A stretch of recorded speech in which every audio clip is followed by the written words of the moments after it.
मनोज तिवारी जी के बारे में आपने मुझे पूछा कि कैसा रिलेशनशिप है। इतनी बड़ी हिट फिल्म के बाद भी ना उन्होंने मुझे कई फिल्मों से हटाया। अच्छा, एक्टर के पास इतना वो होता है कि वो डायरेक्टर से हाँ, या प्रोड्यूसर से बोल सके? क्योंकि वो लोग एक बहुत ही गांव से ही आए हुए प्रोड्यूसर्स हैं।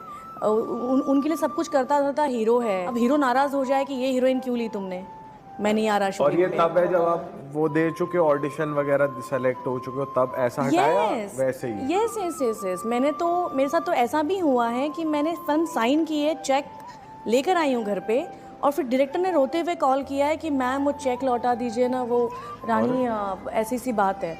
तो वो चेक क्लियर भी हो गया मेरे अकाउंट। 1 to 1 पूछा है कि हुआ था एक बार, जैसे मनोज जी, मुझे ऐसा लगता था कि मनोज जी काफ़ी सपोर्टिव है मेरे लिए, बट ऐसी कई फिल्में हुई जिसमें मैं गई, मीटिंग की, फाइनल हो गया, बजट फाइनल हो गया, डेट्स फाइनल, और मैं फिल्म